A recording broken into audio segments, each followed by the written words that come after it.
All right, correct me if I'm wrong, but there's spiritual meaning to everything from signs to just anything that you see in the world.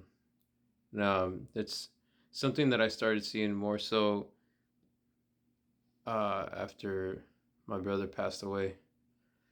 I started seeing more signs about, you know, things that might have reminded me of him or things that just kind of like I see signals or direction of where I want to go.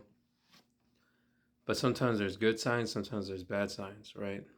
And recently, because I've been in this kind of energy trip, um, since the passing of my brother, like I've opened myself up to a lot, uh, from therapy to wanting to seek answers, see what life's all about at the end of the day, and the meaning of things and what matters, what doesn't matter, you know. And when things like this happen, you realize like sometimes either it sways you into a different direction or it has you reflect and it makes you slow down. And I realized that I started slowing down a lot after that happened. And uh and again, it's like kind of like a silent grief, but going back to these signs, sometimes these signs help you process things, gives you the power of discernment and following your intuition, when you see something and really sticking to it, especially when there's patterns and then you see them, you go back to to what it was, to you go back to things thinking there's going to be a different result, but it ends up being all the same at the end of the day because you're doing the same thing, right? It's kind of like when people try to take off and go live somewhere else because they think everything's going to be better, but at the end, it's like at the end you're taking yourself too. So unless you somehow healed yourself too, wherever you go, wherever you move to, the same thing is going to follow you.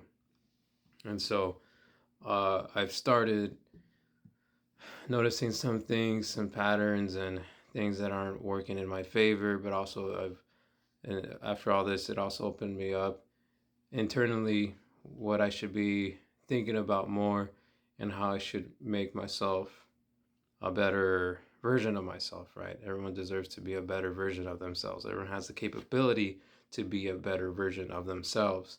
But a lot of people decide not to do it because it's a lot of work, it's a lot of inner reflection, it's a lot of pausing, it's a lot of quiet time.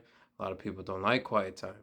They like something happening in the background. They like sitting down eating. They like watching TV while they're eating. They're like watching not even TV on their phone, watching shows, binge watching things, and they never give their mind a break. You never give your mind a break. I bet you've been probably scrolling nonstop all day today, unless you're doing something or working on yourself. A lot of a lot of us out there, I myself included, have that to blame because I'm taking my glasses off. It's too much reflection.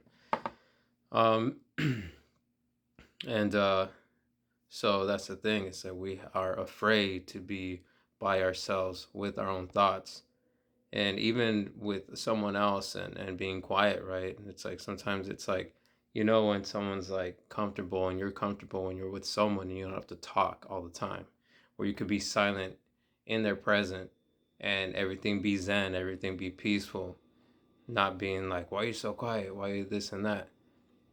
For one, it's because either one, they're uncomfortable, or two, they're very comfortable. So it's just all energy, and that's what I started noticing. A lot of this is very driven by energy, frequencies, music. Music is healing, you know. And I started noticing like that, A lot of people say like, oh, like you're wasting your time always playing your guitar, or just being in music, or you should do something else. And but it's a part of me. It's like it's not even a thing where I gotta be famous and write all these songs and get out there. No, it's like that is my therapy. Everyone has their own therapy. And so since this thing happened with my brother, I call him my brother. We grew up all together and for the most part always had each other's back. And this was like a big blow for me, you know? Big, one of the biggest blows in my life, you know? So never thought. And it just almost feels like I'm in a different timeline, like completely shifted realities, right? And so I started diving deeper, got into this one relationship, and you know, the relationship isn't a waste of time. Because a lot of people say you got to heal to be in a relationship, but sometimes when you get in a relationship, you allow yourself, unless you want to grow, because the other, it's like you mirror each other, and then the other person reveals things that you need to work on personally and that you're not doing. And then once it's over, unless you're just this person that can't be alone and has to jump into the next relationship and do all this, you have to do a lot of inner work after that and really reflect what were the pros and cons about the relationship. What did it reveal about myself that I am yet to be comfortable with, and I have yet to explore within myself that needs to elevate? And there's a lot of that, you know? So, and I found out a lot about that on myself. There's a lot of things that I still need to work on within myself. And this is, you know, this is like real stuff, you know? This is not what, you know, I'm not trying to, it's vulnerability, right? Because then you go outside and you just, you know, everything's surface level, right? So yeah, it's pretty interesting. And so yeah, and recently, you know, you get into these things, and so, you know, and relationships, and they reveal a lot, right? And hopefully you do the same thing to them, right? That's why a lot of times there's that connection, right? Whether it's a connection that's healthy or a connection that's toxic. Um, and sometimes what we fail to realize, and me having to stop drinking and stuff, I realized that I'm very, I've had these chaotic relationships in the past, right? And so I'm going a little all over the place, but these chaotic relationships were due to the fact that there were still things that I needed to work on, but I failed to see because I had been indulging in too many things for me to even have a clear mind. So now that I have a clearer mind, I'm able to actually evaluate that and actually analyze myself. Because if I was high, drunk, and all this all the time, I wouldn't be able to do that. But now I could do that because I'm not like that all the time, or you know, I'm not drinking. It's been like a year, almost 2 years since I drank. July 5th will be 2 years since I drank. It was tough, you know. It's off and on, but you can do it. If I could do it, you could do it. So that's all I'm saying. It's I wanted to get to my point, but I started straying off.